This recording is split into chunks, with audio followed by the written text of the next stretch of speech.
আসসালামু আলাইকুম। সবাইকে নিশাত এগ্রোর নতুন আরেকটি ভিডিওতে স্বাগতম।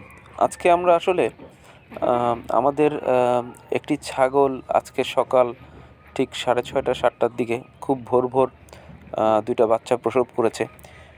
সেটা দেখানোর জন্যই আসলে ভিডিওটা করা।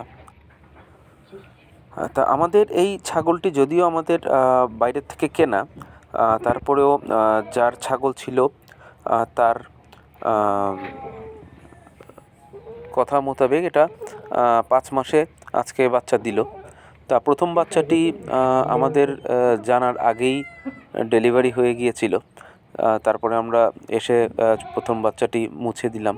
ছাগলের বাচ্চাটা আসলে প্রথমে নিজেই পরিষ্কার করে মুছে দিতে হবে, পরিষ্কার একটি কাপড় দিয়ে, ন্যাকড়া দিয়ে অথবা যে কোনো পরিষ্কার কাপড় দিয়ে ছাগলের গায়ে যে আপনার লিকুইড তরলটা লেগে থাকে সেটা পরিষ্কার করে দিতে হবে। এটার মুখের ভেতরে কিছু তরল থাকে, সেটা পরিষ্কার করে দিতে হবে। আর তারপরে বাচ্চাটাকে ছেড়ে দিতে হবে আসলে মাটা যাতে ওকে চেটে চেটে পরিষ্কার করে। এটাতে আসলে এটা একটা প্রাকৃতিক নিয়ম, মাটাই প্রাকৃতিক নিয়ম অনুযায়ী সে আসলে চেটে চেটে বাচ্চাটাকে পরিষ্কার করে দিবে। দেখতে পাচ্ছেন আপনারা, এটি প্রথম বাচ্চা। দ্বিতীয় বাচ্চাটি এখনও হয়নি আমাদের।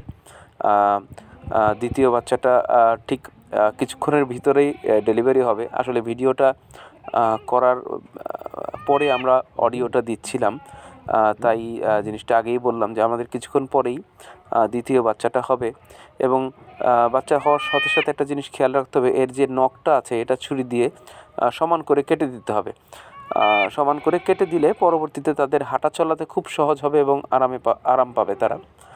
এটা এখন নরম থাকে বিধায় ছুরিটা ভালো মতো পরিষ্কার করে অ্যান্টিসেপটিক দিয়ে তারপরে আমরা ছাগলের পাটা মানে নখটা সমান করে কেটে দিব। এবং কেটে দেওয়ার পরে আমরা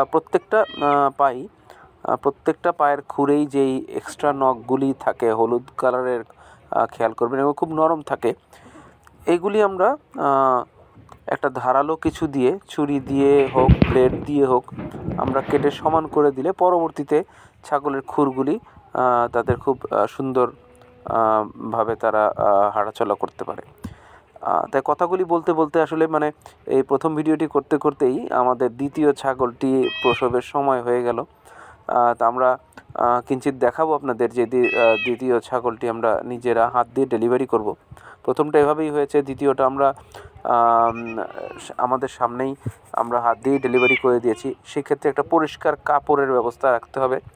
এই পরিষ্কার কাপড়টি দিয়ে বাচ্চাটা সুন্দর মতো ধরে আপনার আস্তে আস্তে করে, বেশিরভাগটা আসলে মাই ডেলিভারি করে দেয়। তারপরেও যদি কখনো ছাগল না পারে, যেমন দ্বিতীয় ছাগলটি একটু বড়, প্রথম ছাগলটি একটু ছোট ছিল, দ্বিতীয় ছাগলটি আমরা হাত দিয়ে টেনে ডেলিভারি করে নিয়েছি এবং ডেলিভারির আলহামদুলিল্লাহ ভালোই হয়েছে।